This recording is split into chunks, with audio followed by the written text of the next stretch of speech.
97.3 ESPN, WENJ, WENJ HD, Millville, Atlantic City, a Town Square media station. This is Game Night with Josh Hennig on 97.3 ESPN and the free mobile app. Now, live from the Matt Black Kia Studios. What a move! Here's Josh Hennig. Josh Hennig here on Game Night on 97.3 ESPN. Hanging out with you the day after the Eagles win, the day before the Phillies play in the postseason.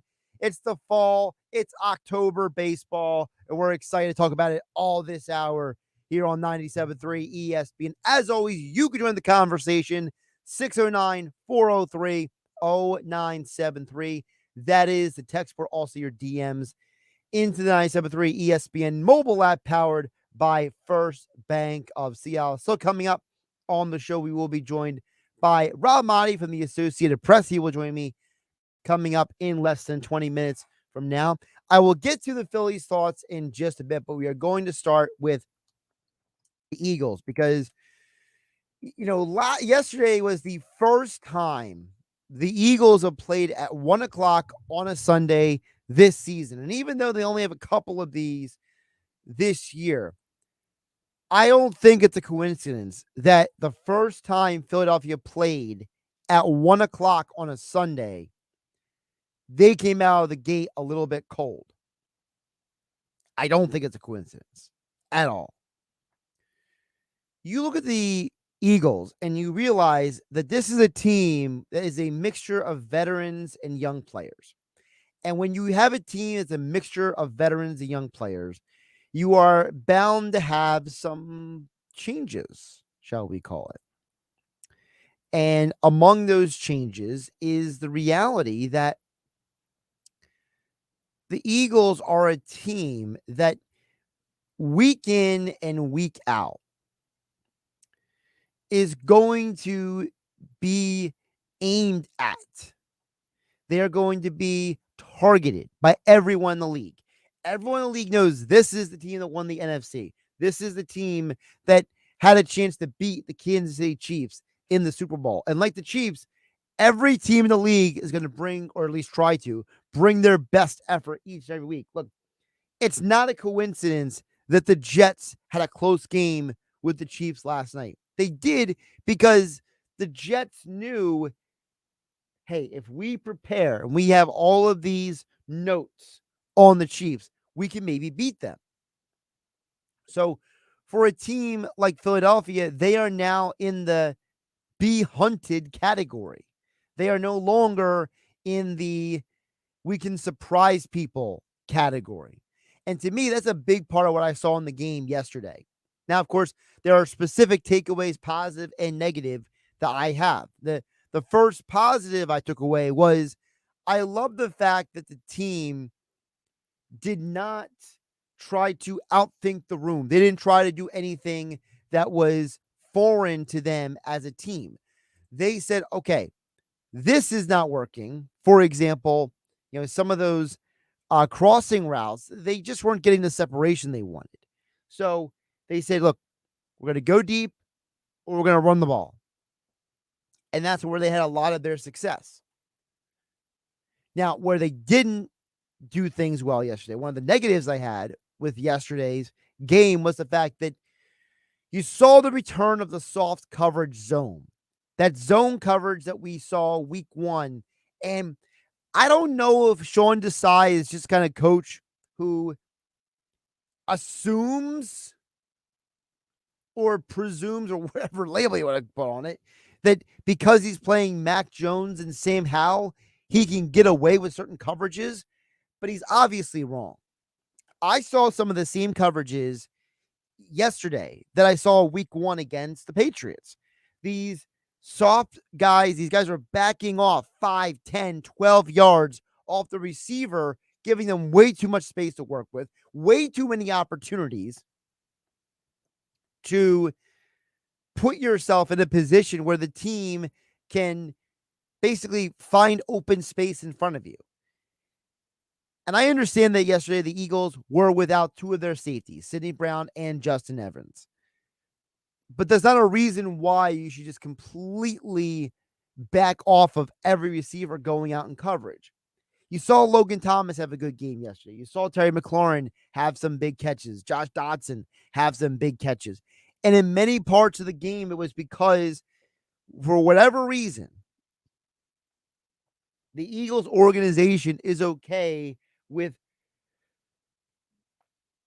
basically allowing people to get catches in front of them. And I don't understand the reasoning for it. It makes absolutely no sense to me that you are a team and you're going to go out there and, well, frankly, put yourself in position to lose. If there was ever a moment in time to do press coverage to disrupt the other team's offensive rhythm, it was at the end of the game yesterday. And so, for as much as I respect the Eagles and appreciate the fact that they stayed with it and fought back in that game, they didn't just, they didn't stick with a losing formula. They tried to do other plays offensively to get back in the game. I think there's obviously an issue on defense for Philadelphia when it comes to, and it's on offense, you'll get to that in a second, that they had an issue with some of those coverages, and they tried so hard to cover up for the minuses at safety that they left themselves vulnerable to being taken advantage of. Now, the good thing on defense was you saw them blitz way more yesterday than they have in the past. And they got home. Nicholas Morrow getting those 3 sacks. It was very fun to see the Eagles say, look, our front 4 is not getting to the quarterback. So we're going to send extra blitzes. We're going to loop guys around. We're going to try different ways of getting to the quarterback. And Washington deserves a ton of credit. I said this yesterday with Billy Schweim in the locker room here on 97.3 ESPN.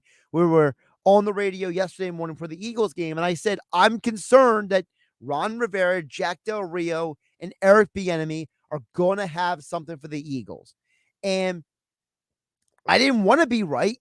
I didn't want to be the guy who was like, hey, look at me. I told you about Logan Thomas and Eric Bieniemy and Ron Rivera and Jack Del Rio, but I was right. And it wasn't because I had some great, special insight, but when you have veteran coaches, and by the way, you had veteran coaches week 1 as well.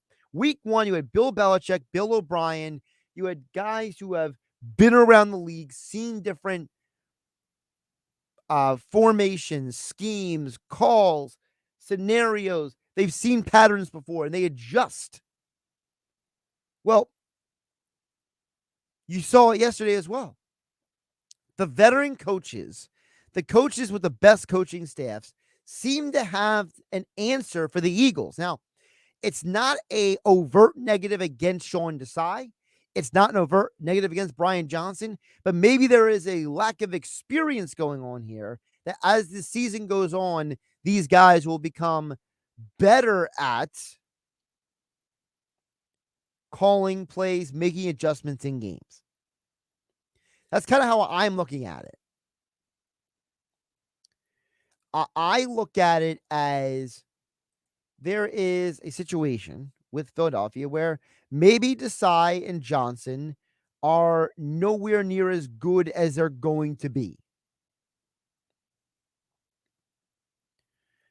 Then the other issue I have with the Eagles offense. I'm still convinced Brian Johnson is not calling a very good game. All right. And I'll get to the Phillies in just a minute. But I'm convinced that Brian Johnson is just not a good play caller right now.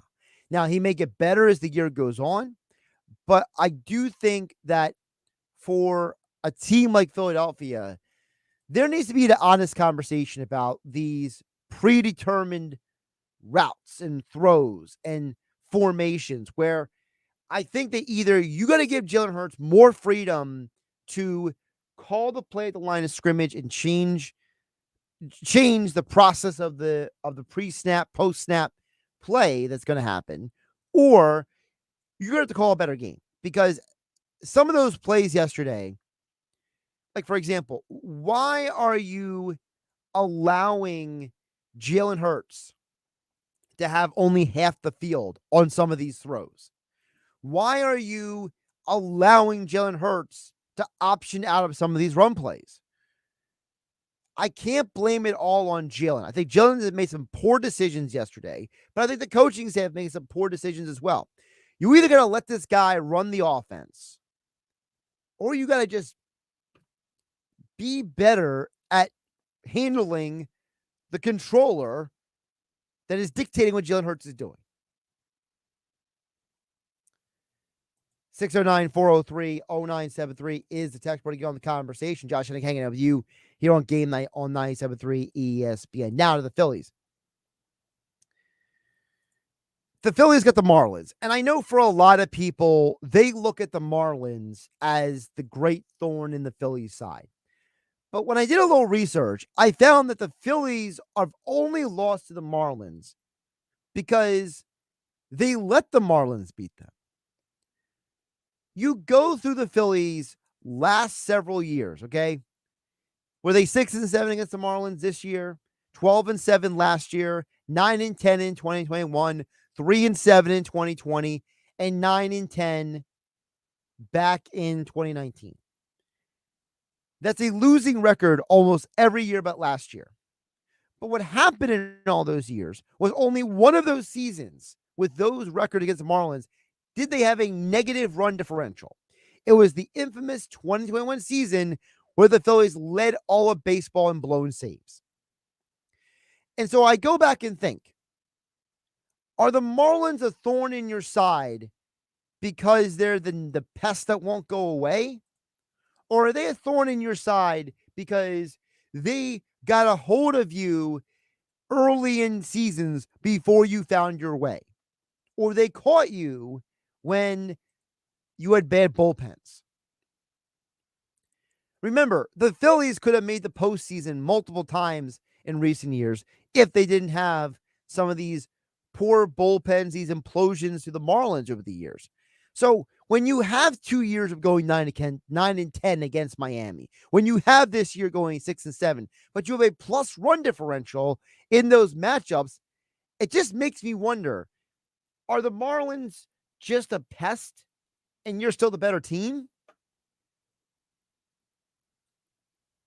In 2019, the Phillies had a plus 10 run differential against the Marlins, but they were 9-10 with a record. This year, they're 6-7 against the Marlins.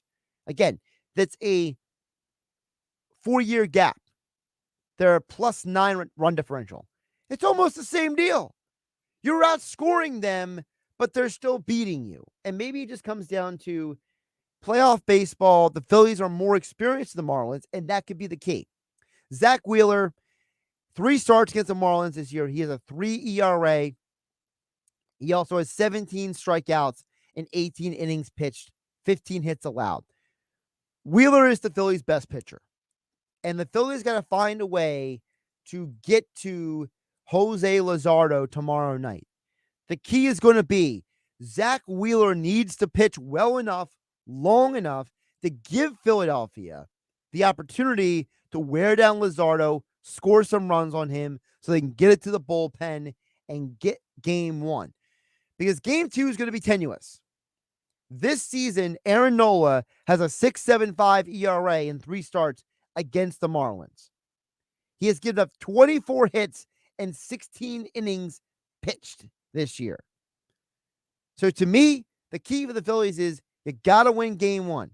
Because game 2, you're either getting Dr. Jekyll or Mr. Hyde when it comes to the Marlins and with Nola.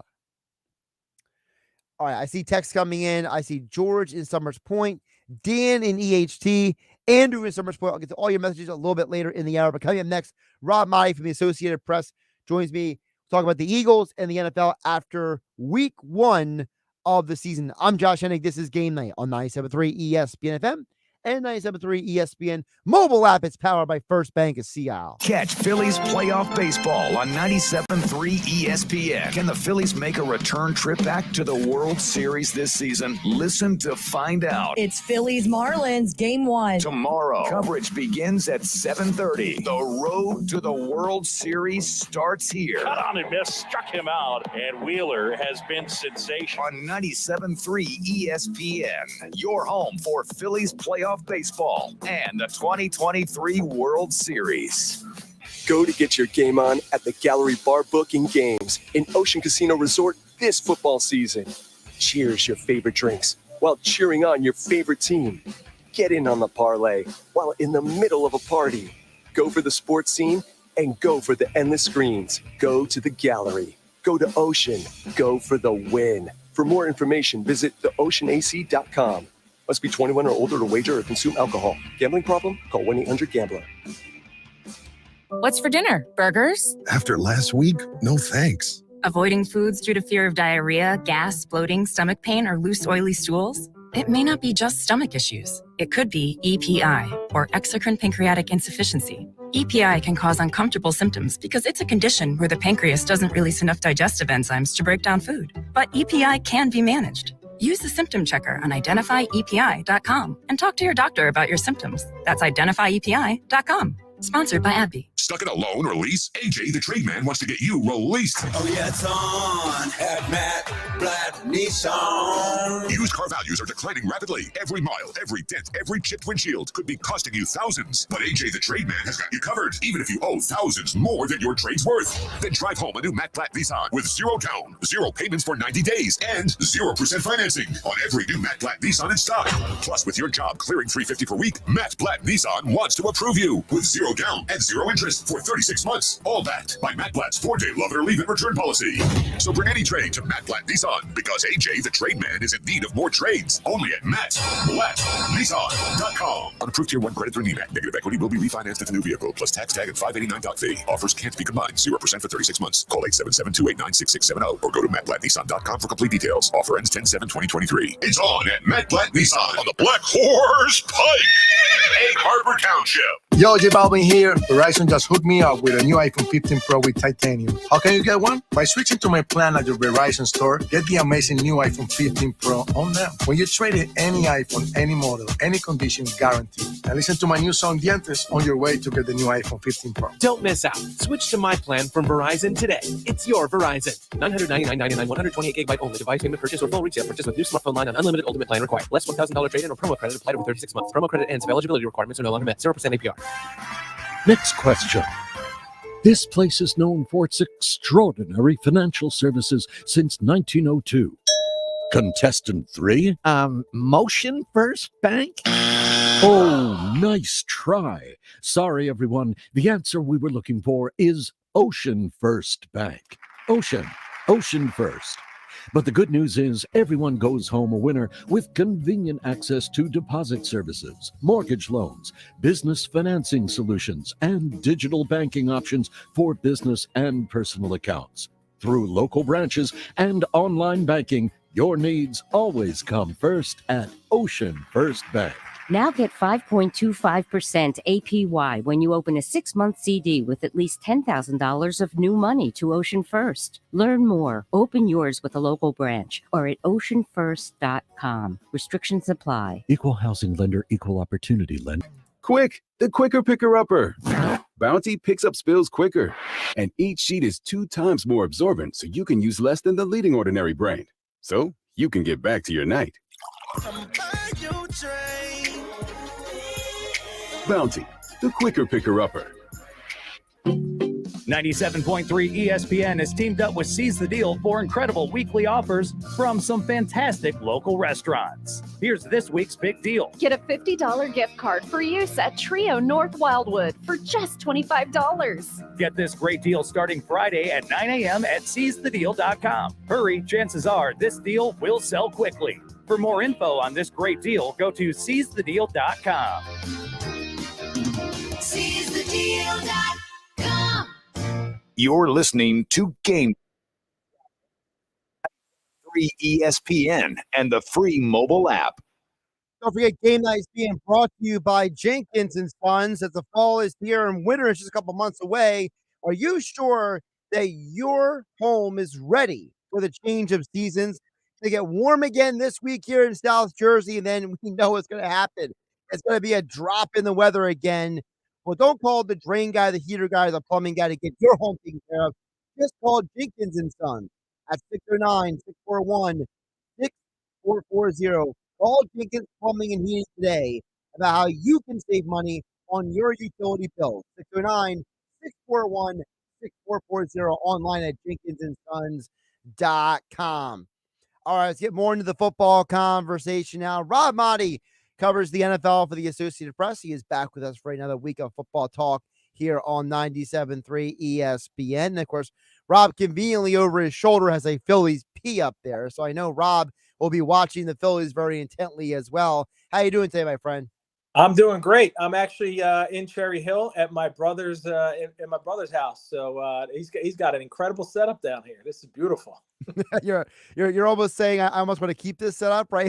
Oh my gosh! I'm looking around. I see Buddy Ryan photos. I got Nick Foles over there, Schmitty, Tug McGraw, you name it. Any championship won in Phillies history, it's up here. So it's pretty cool. Rob, really quick before we get to the football, I did want to ask you, because you covered the Phillies for a long time. You know, the last time the Phillies went to the postseason back-to-back years, it was during that Charlie Manuel era.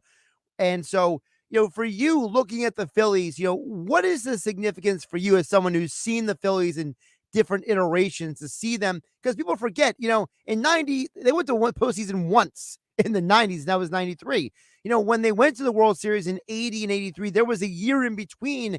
They didn't make the postseason either. So Phillies history does not have a lot of opportunities to say, hey, we've been to the postseason back-to-back years. Yeah, and I covered that team for 22 years, from 2000 to mid-2021.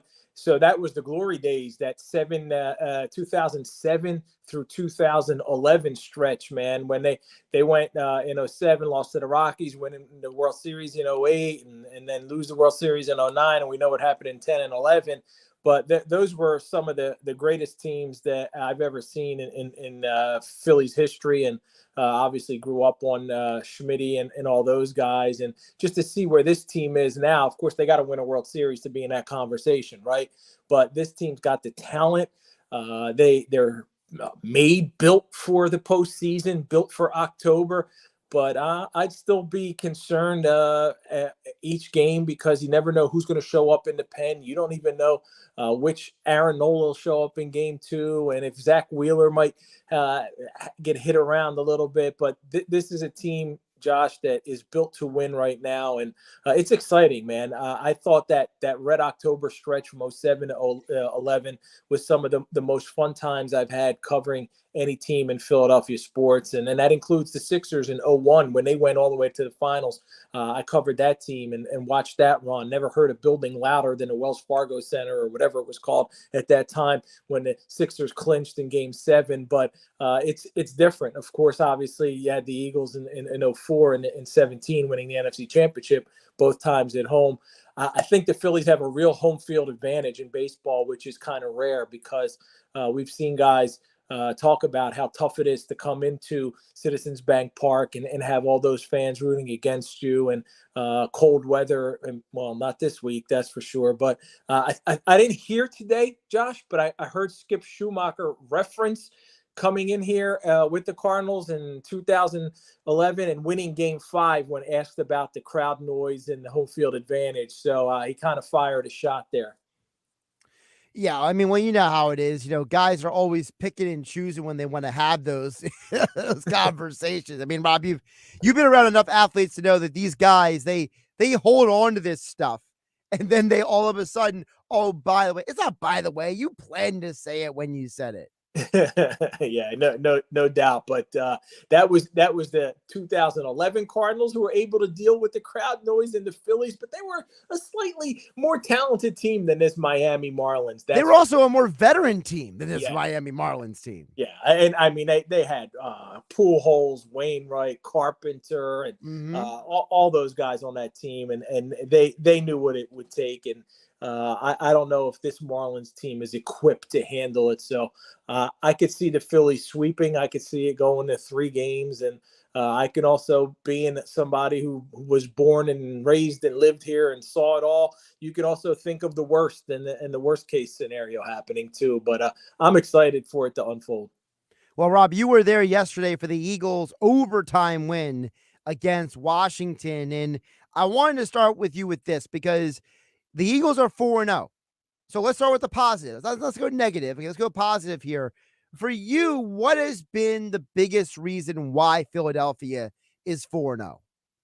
I'll take the positive out of yesterday being that the passing game kind of started to click. Jalen Hurts had his best performance. So they're 4-0 because they've played teams that are inferior and they've been able to win. And it just shows how good of a team the Eagles are, that they have been they've been spotty. They've been sluggish. They haven't played to their standard, yet they're 4-0, and they're finding ways to win. There are other teams in the league who, you look at the Bills, they lost in week 1 to the Jets. Yeah, I know they've won the last 3 games all by 28 points or more, but they still have a blemish on their record. The Cowboys, they still found a way to lose to the Cardinals. Miami lost yesterday to Buffalo. Only the Eagles and the 49ers are undefeated, and the Eagles have found ways to win even at playing less than their best. And yes, the schedule has been favorable. The schedule will remain to be favorable for a few more weeks, and then it's going to get tough. That last 8-9 week stretch is going to be really difficult for the Eagles. But if they can continue to find their way, right? The offense comes around in the air yesterday, and I thought that was a big positive. Jalen Hurts played his first turnover-free game of the season, threw for 319, and it looks like him and A.J. Brown are certainly clicking on all cylinders. Now, you lose Cam Jurgens, Sua Opeta steps in, plays very well. Can he continue that? Can he keep that up? That's going to be a big thing. DeAndre Swift didn't have his DeAndre Swift breakout rushing performance that we got accustomed to over the past 2 weeks, but he still had that burst, still made some plays. So this is a question now for me beyond the offense, because I see them starting to get in gear, starting to click. Got to look at that defense and the way that defense was. Sam Howell looked terrible last week against Buffalo. They only had 3 points in that game, sacked 11 times, and then yesterday put up 31 points on the Eagles. That is not a good sign for that defense, and they got to step it up. They got to find ways to get to the quarterback and bring him down. They got to find ways to not give up chunk plays in the air. So that is one area of concern right now that comes out of that game, is that Sam Howell, you kind of made him look like he's a Pro Bowl caliber quarterback, which he may very well end up being at some point, but you didn't want to see that happen coming off a horrific performance that he had against Buffalo. To stay with the defense, Rob, you look at what we saw yesterday was a little similar to actually what we saw in the first game against the Patriots. A lot of those soft zones, the defenders 5, 10, 12 yards off of receivers, a lot of zones that had gaps in it. And remember, Mac Jones, he doesn't have the receiving core that Sam Howell does. So I have to wonder, Rob, is there maybe a flaw in Sean Desai's play calling where he's allowing these guys? Because I'm not in Sean Desai's mind. I don't know him personally, but I'm just wondering, is there a little part of him, whether he admits it or not, is saying it's just Sam Howell, it's just Mac Jones, and he forgets these are NFL quarterbacks too? That's a great question, because you look at the way that they were able to kind of pick apart that zone yesterday, and you wonder why they're allowing that to happen, and why the defense, and like at some point, like you're looking at I forget what the down and distance was, but they were so far off. Yeah. And it's like it's like maybe I'll say it was a 3rd and 6 and you're like 8 yards back. And I'm like, well, he's there. You got to be up and be more aggressive. And I don't know what was happening there, why they defense that way. We knew coming into this season it's going to be a transition going from Jonathan Gannon to Sean Desai's defense. It's a different coordinator, a different system, different way of doing things. And guys are still trying to get accustomed to that. And there's going to be some growing pains. And here we are 4 weeks into the season, and the Commanders put 31 points up on the board, and they score at the end of the game when they probably shouldn't even had the ball, because the Eagles probably should have tried to run out the clock and just kick a field goal to win it rather than score a touchdown, even though Nick Sirianni said, I'll never take points off the board. I'll never argue or have a problem with scoring too quickly. They were in that situation. They were in that position, and the defense did not deliver. And to me, that is a concern. I think that's something that he's got to look at and he's got to address. And this week, you got the Rams. You got a veteran quarterback. You got some young, inexperienced receivers. I don't know what Cooper Kupp's status is going to be yet at this point, but you got two young, inexperienced receivers who are doing all kinds of crazy things, catching 10 balls, 15 balls, setting all kinds of records. So you better take those guys and Matthew Stafford seriously. I'm not overly concerned at all about this game going on the road to LA, but we've seen if you falter in this league, if you take anyone lightly, look at the Chiefs against the Jets on Sunday Night Football. We thought that was going to be, I certainly thought the Chiefs were going to win that game going away and cover, and they jump out to a 17-0 lead, and they have to fight back and fight and claw just to win that game. You can't overlook the Rams. You can't look too far ahead down the road. You got to go out there, take them seriously, and I would think that there's going to be some adjustments made defensively, or at least I hope. Rob Maaddi from the Associated Press joining us here on Game Night on 97.3 ESPN at Rob Maaddi on the Twitter X platform. Of course, the AP Pro Football podcast each and every week. Rob, you mentioned about, the upcoming game against the Rams. Not to get too far ahead of ourselves, but I feel like another pattern I'm noticing, because you mentioned about, hey, you don't want to see them keep repeating these mistakes. But I don't know if it's a coincidence, Rob. Bill Belichick in week 1. Week 2, Brian Flores. Yesterday, it was Jack Del Rio and Ron Rivera and Eric Bieniemy. And it's not a negative against Sean Desai and Brian Johnson, but I almost feel like there's a little bit like learning on the job going on here, because these veteran coaches are taking advantage of them. And I almost wonder if Desai and Johnson are maybe doing a little overthinking here in game. Yeah, it's easy to go into week 1 against Bill Belichick and be fearful of the mastermind, right? And then over scrutinize, over analyze, and just start to go outside of what you think you need to do and do best. And then you run down some guys who have impressive resumes: Brian Flores, Ron Rivera, Jack Del Rio, guys who've had a lot of success in the NFL, and then 2 rookie coordinators who are kind of learning as they go, learning on the fly. I think there's something to what you're saying there, Josh, where you look at the opponent and then you try and outsmart them. And when you get into that kind of game and that kind of way of thinking, it takes you a little bit off of what you need to focus on. And what you need to focus on is what you do and what you do best. And I don't care if it's Vince Lombardi, or Bill Belichick, or Don Shula, or Tom Landry, or whoever it is on the opposite sideline. You believe in your guys, you believe in your system and what you do, and you just go out there and you try not to overthink it. So there could be some of that for sure. And now you got Sean McVay coming up. And Sean McVay, exactly. And Sean McVay's been to not 1 but 2 Super Bowls as a head coach, and that cannot be dismissed at all. Rob, of the teams that won yesterday, the Rams being one of them, the Bills won big over the Dolphins, the Jags winning in London at 9:00 in the morning, basically. What was the team that won yesterday that you feel like was the most important for that team? Buffalo, for sure. I thought that was a statement win for the Bills. And I think you saw some of the reaction of those guys. Miami comes to town having scored 70. As an underdog, and then they wear those shirts with the emoji, the face with the like kind of or whatever it is. Yeah, the thinking emoji. What is it called? The thinking emoji. Thinking emoji, okay. And then Josh Allen scores a touchdown, and he does it. It was in the back of his mind. They wanted to go out there and make sure that that statement is delivered, that the road through the AFC East goes through Buffalo. They're the defending champions 3 years in a row, I believe it is. And they certainly don't feel like they're going to give up on that. So to go out there, to hang in there after the first 4 possessions, it was touchdown, 14-14, and then forget it. Buffalo ran away with that convincing win for the Bills. And I was a bigger believer in the Bills than I am in Miami. I need to see Miami continue to do it for me to put them in the AFC East championship conversation. Certainly the road goes through Buffalo. They kind of solidified that yesterday, and that to me was the biggest win. There were some other ones. Obviously, you look at the way Dallas dismantled the Patriots coming off that loss. They've now outscored in their 3 wins. I believe it's 108-13 if I just did the math in my head in their 3 wins. I mean, that's pretty impressive. You hand Bill Belichick the worst loss of his coaching career, and certainly the Patriots aren't what they used to be. So I thought that was a big win. The Ravens, had they beat Deshaun Watson and that Cleveland Brown team, he didn't play, but it's still a big win for them.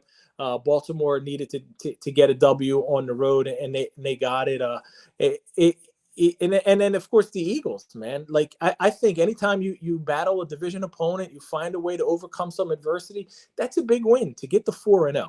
I think that's important because they're going to be in a battle, Josh. I think they're going to be in a battle for home field advantage with San Francisco and Dallas, and it's going to come down to they play Dallas twice. They play San Francisco here, I think, on December 2nd, 3rd, whatever that Sunday is, and it's crucial to get that home field advantage. I could see them losing, though. I could see them losing to the Niners in Philly in December, revenge game for the Niners and all that stuff, losing out on home field advantage, and then going to San Francisco and winning in the NFC Championship. It's just like a little thought that crossed my mind yesterday as I'm watching Christian McCaffrey, Brock Purdy, and the Niners dismantle Arizona. I'm like, yeah, they might win that game in December at the Link, but I still would bet on the Eagles going into San Francisco. Rob, when you look at the team that played last night, the Jets, losing a close game to the Chiefs, I mean, Zach Wilson had the best game of his NFL career last night. And no one can, and it was, to me at least, it was a huge moment of maturity for him to come out and said, I shouldn't have fumbled the ball. I lost the game. Remember last year, he was the same guy who said, it's not my fault we lost the game. This year, he's saying it is his fault. I don't know if the Jets can win a lot of games with Zach Wilson, but should they stick with Zach Wilson considering the way he played last night and the maturity he showed after the game? Josh, I am not one of those people who issues a hot take and then doesn't want to correct myself or say, you know what, maybe I jumped the gun. Up until yesterday, I was like, what the heck are the Jets doing? What are they seeing in Zach Wilson? Why haven't they brought in Carson Wentz? He's got a bigger upside. He can go out there, and this team with the playmakers and the stingy defense could win some games and be competitive. And then, and all along, the Jets insist that Zach Wilson is going to be their guy, and they finally bring in Trevor Siemian to be a backup. And he goes out there last night and becomes the first quarterback ever in any game, college or NFL, to outperform Patrick Mahomes as far as all of those numbers. I think it was completions, yards, touchdowns, fewer interceptions. They lose, and he has the fumble that cost them the game, but he showed me a lot. He made a lot of tight window throws. The play action fake touchdown pass where he looked like Aaron Rodgers, like he's learning from Aaron Rodgers. This is what we've been waiting to see out of Zach Wilson. Robert Saleh and Joe Douglas and that organization have said that Zach Wilson is improved. He's better, and they're probably seeing it in practice, but we haven't seen it translate out on that field. It translated last night, and no, he didn't win. And I know there's people out there who want to like spit on it and say, well, there's no moral victories in football, and he still lost it. He still made a big mistake. If you didn't watch Zach Wilson play last night and come away impressed and believe that he's made progress, then you're just a flat out hater. And I hate calling out people who say and do dumb things in the media, but I'm not sure if you saw the interview last night where Rodney Harrison from NBC is trying to bait Chris Jones.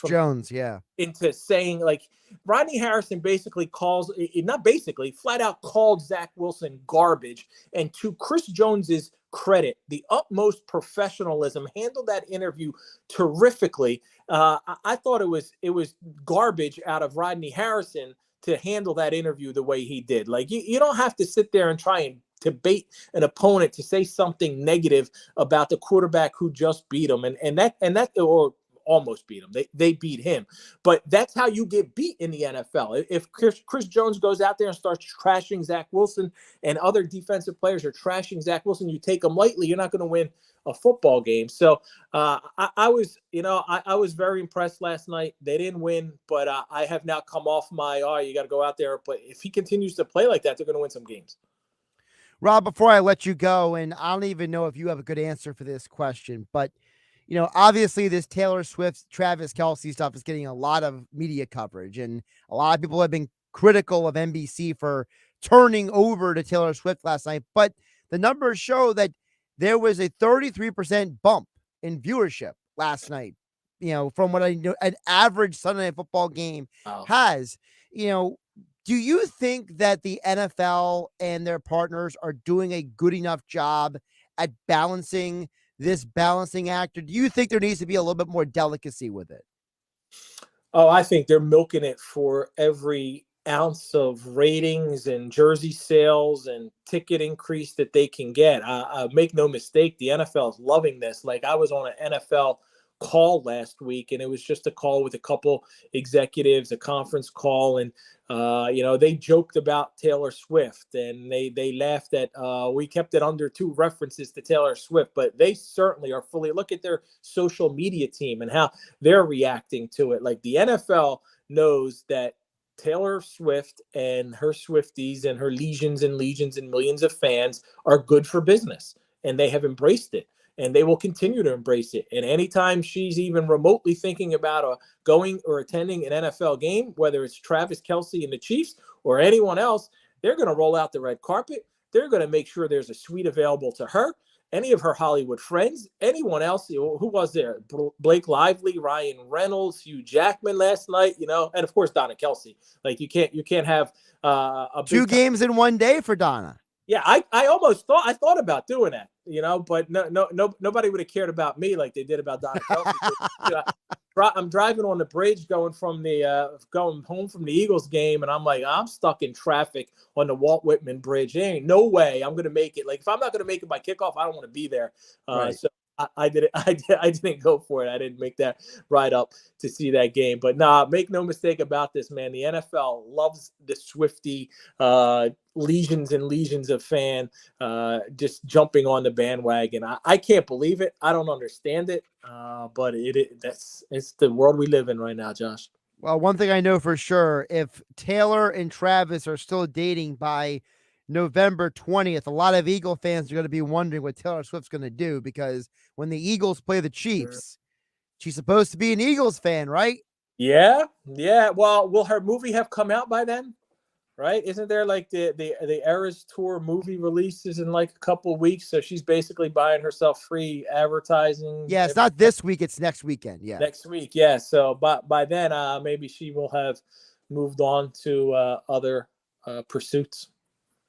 We'll see. He's Rob Maaddi, at Rob Maaddi on the Twitter X platform, the AP Pro Football Podcast, where I doubt they will be spending the whole show talking about Taylor Swift on the pod. And of course, Faith on the Field, heard Saturday and Sunday mornings right here on 97.3 ESPN. Rob, appreciate you jumping on today. Have an awesome week, Josh. Thank you. Josh Hennig here on Game Night, 97.3 ESPN FM, 97.3 ESPN mobile app, powered by First Bank of Seattle. All right, coming up next, I got texts to get to. Andrew in Summers Point, Dan in EHT, George from Summers Point. Your texts next, and of course your DMs into 97.3 ESPN mobile app, powered by First Bank of Seattle. Kevin Harlan here from Monday Night Football on Westwood One. The NFL Week 4 finale has the Seattle Seahawks flying east to take on the New York Giants. Quarterback Daniel Jones and the Giants are off to a 1-2 start, while the Geno Smith-led Seahawks will be hunting a 3rd straight win.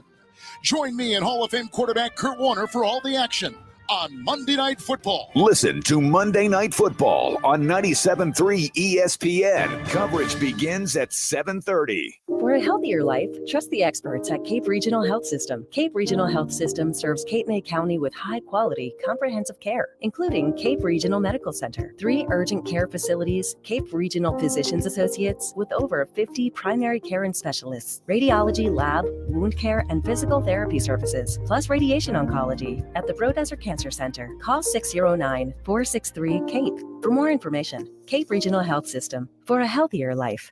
609-463-KATE. Cashback is not available on gas in New Jersey and Wisconsin. Hey, good morning. You're heading to the airport, right? Yep, thanks for checking. I like the car. How long have you been a rideshare driver? About 3 years now. I really enjoy it. Isn't it hard to make money these days with the price of gas being so high? Not for me. I use Upside, the free app that gives you cash back for every gallon of gas you buy. Wait a minute. Are you saying you actually get real money back when you get gas with the Upside app? Yep, I get real cash back every time I get gas. Does that actually add up to anything? I'll make around $200 to $300. Wow, that's serious extra cash. I'm downloading the Upside app now. Download the free Upside app now to earn real cash back every time you buy gas. Use promo code STRONG for an extra 25 cents a gallon bonus on your first tank. You can cash out anytime right to your bank account, PayPal, or a gift card for Amazon and other brands. Just download the free Upside app and use promo code STRONG for a 25 cents a gallon bonus on your first tank. That's code STRONG.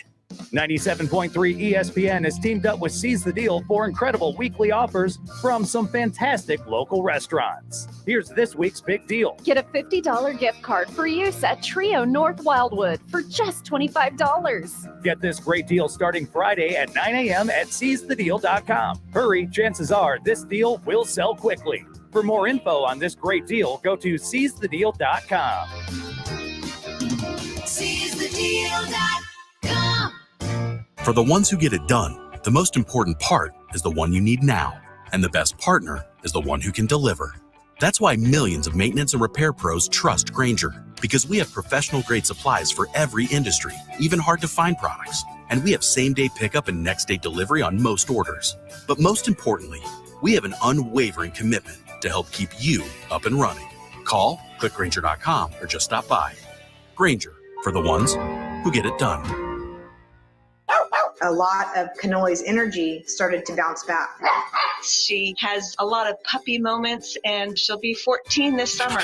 What did these dog parents do for their dogs? They switched to Nature's Blend, a premium freeze-dried raw dog food made by Dr. Maaddi Goldstein, a veterinarian Forbes magazine called the Miracle Worker. It's the easiest way to support your dog's easy digestion, nourished skin, playful energy, and most importantly, their healthy, full life. I'm so confident your dog will love it. Your order is backed with a 90-day guarantee. Save up to 54% off Nature's Blend and get a free full-size bag of Tilly's Treasures dog treats. They're best-selling beef liver dog treats while supplies last. Go to drmartypets.com/deal or text DEAL to 511-511. Go to drmartypets.com/deal or shop in over 2,000 stores nationwide. Use the store locator to find the store closest to you. All pets are unique. Your pet's results can and will vary. Message and data rates may apply. Studies available upon request. Oh, yeah, it's on at Matt Blatt Nissan. If you're currently stuck in a loan or lease, AJ the Trade Man can get you released. MattBlattNissan.com. It's on at Matt Blatt Nissan on the Black Horse Pike,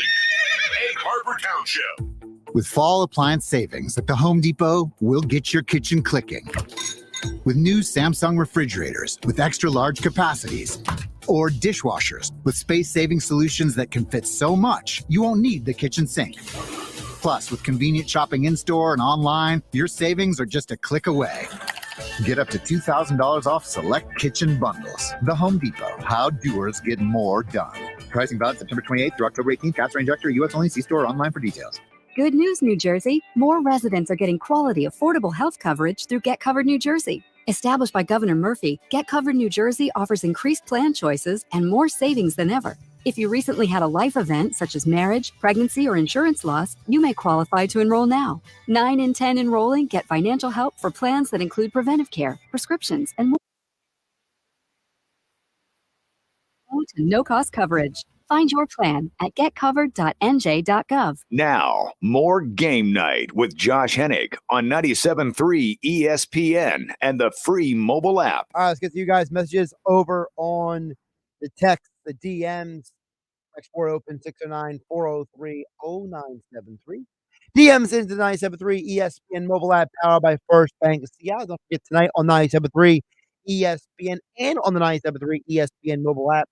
Giants versus Seahawks on Monday Night Football. Tomorrow and Wednesday, ESPN, will be the Phillies and the Marlins games 1 and game 2 right here on your home for the Eagles, Sixers, Flyers, the MLB playoffs, college football. We got you covered all year long with all the sports. 97.3 ESPN Radio here in South Jersey. George from Summers Point chimes in. Hey, Josh, what are your thoughts on having to play the Marlins instead of the Diamondbacks? Marlins always seem to have the Phillies number. What do you think, George in Summers Point? Well, George, I think it's an interesting clash because, I've, famously or infamously, Diamondbacks fan Derek and I have, going back a little bit back and forth on this. And I think that's fair to say that, my position has always been that I think the Marlins are not as good of a team as the Diamondbacks for sure, but I think the Phillies probably have a easier matchup with the Diamondbacks than the Marlins because of the left. I think having 2 left-handed starters and 4 left-handed pitchers in their bullpen, I think is a huge disadvantage for Philadelphia because some of Philadelphia's best hitters are all left-handed. Bryce Harper, Kyle Schwarber, Bryson Stott, Brandon Marsh. They're all left-handed.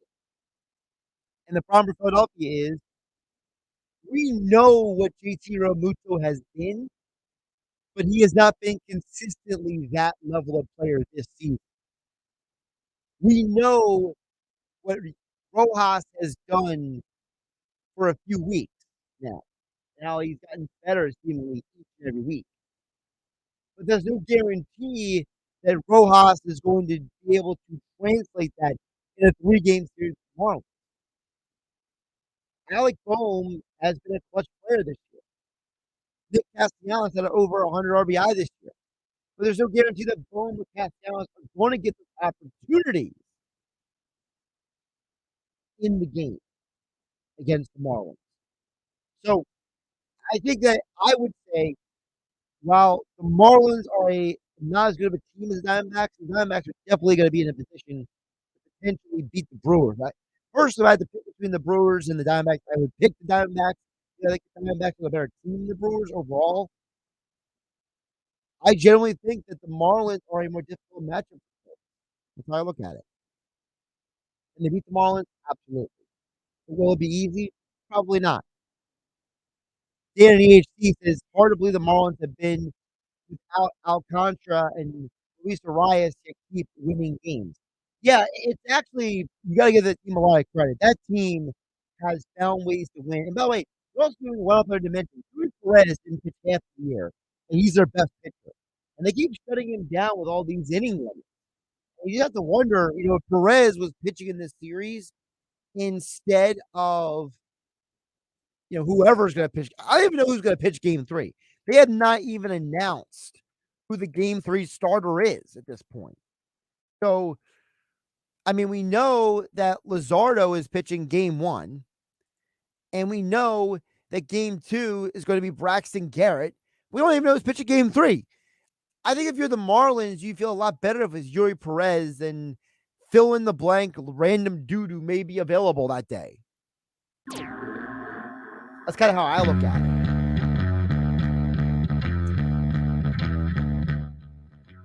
Who would be the pitcher that day? I'll probably look it up really quick here. No Perez. Is it Edward Cabrera? Johnny Quinn is bad. Andrew in Summers Point says, I'm out looking at the Marlins. I'm looking not only at the Marlins as a whole, I'm looking at facing the lefties. It'll be tough at bats for Schwarber and Harper and some others.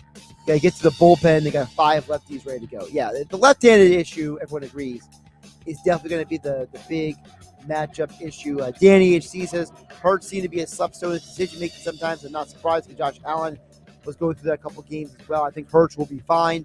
I think the Josh Allen comparison to Danny HC is very appropriate. We'll get to that later this week. I'm Josh Hennig. This is Game Night. Catch you tomorrow. You have the choice. Whether it's going out to dinner or ordering takeout at a local restaurant or buying that new outfit from a local boutique, those choices help to put money back in your community. And Town Square Media South Jersey puts a spotlight on local businesses. Piccalilli Inn, the original Piccalilli Inn. Visit them on Facebook or at piccalilli.com for their pick specials. Nobody beats the Piccalilli, Route 206 in Chemung. Dr. Lyle M. Back. For everything from skincare to cosmetic surgery, go to ilovelylback.com. Filling Marble and Tile Outlet on Philadelphia Avenue and Route 30 in Egg Harbor City. Visit fillingmarble.com. Jenkins Plumbing and Heating. Call Jenkins for heating and air conditioning installation, service and maintenance, plumbing, or drain cleaning service. 609-641-6440 or jenkinsplumbingandheating.com. Ambient Comfort Heating and Cooling Professionals at ambientcomfortnj.com. Thank you for supporting these great local businesses from Town Square Media, South Jersey.